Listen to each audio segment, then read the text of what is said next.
জন্মাষ্টমীতে আমি নিজে কিভাবে পুজো করলাম দেখো।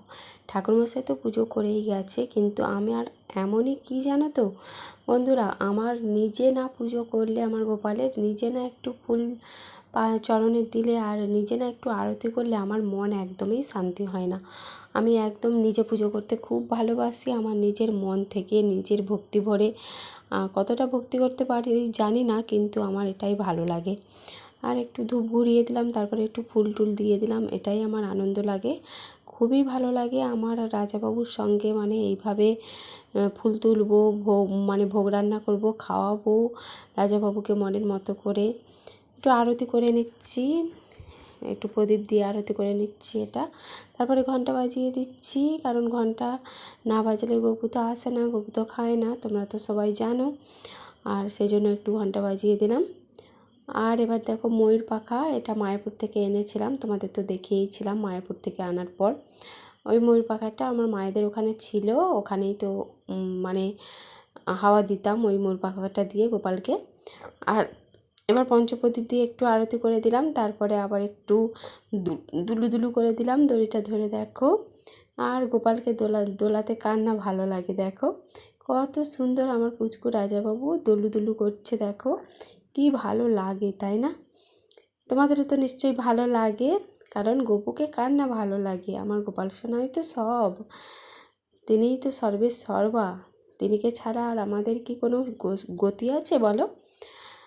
তাই তো তিনিকেই চরণে ধরতে হবে, তোমার মতো আপন কে আর আছে, তাই না? তাই তো ছুটে আসি তোমার কাছে, তাই না? গানটা নিশ্চয়ই শুনেছো, আমার তো খুবই ভালো লাগে। আর বারে বারে মন খারাপ হোক ভালো হোক সবই আমার গপুকেই বলতে ইচ্ছে করে, আমার রাজাবাবুকেই বলতে ইচ্ছে করে, আর আমার কিচ্ছু ভালো লাগে না। সবসময় যেন রাজাবাবুকে নিয়েই বসে থাকি, কিন্তু কাজ তো করতে হয়, সবসময় তো আর নিয়ে বসে থাকা সম্ভব হয় না। আর আমি তো সেইভাবে ভক্তিভরে পুজো আর্চা করতেও পারি না, যতটুকু পারছি করছি এত কাজের মধ্যে।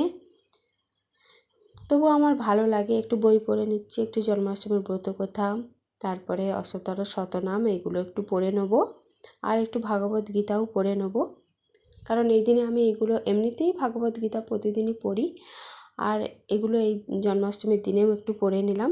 তারপরে পুজো আর্চা করে নিয়ে একটু সেলফি তুলে নিচ্ছি, মাথায় একটু ফুল টুল দিয়ে একটু ময়ূর পালক টালক নিয়ে একটু সেলফি তুলে নিচ্ছি, কারণ এই দিনটা তো আর ফিরে আসবে না, আর গপু তো সবসময় আমার রাজাবাবু এই দোলনাতে থাকবে না, সেই জন্য আমার মানে ছবি তুলে নিচ্ছি, স্মৃতি হিসেবে রয়ে যাবে।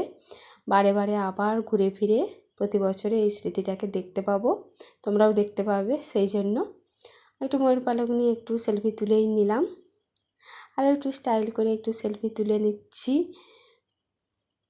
কেমন লেগেছে মাথায় ফুল দিয়ে, আর খুব একটা সাজিয়েও নি, শুধু একটু শাড়িটা পরে নিয়েছি।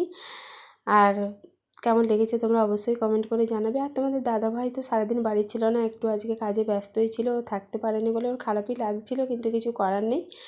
ও রাত্রে আসলো, আসার পরে একটু সেলফি তুলে নিলাম। দোলনা টোলনা তোমাদের দাদাভাই বানিয়ে দিয়েছে, সে তো তোমাদের দেখিয়েছি বলেওছি। আর আবার একটু শেষকালে আরতি করে নিলাম। আর তো আমাদের দাদাভাইয়ের সঙ্গে সেলফি তুলেছি, কেমন লেগেছে তোমরা অবশ্যই কমেন্ট করে জানাবে। লাস্টে একটু আরতি করে নিচ্ছি, আসছি পরবর্তী ভিডিও নিয়ে।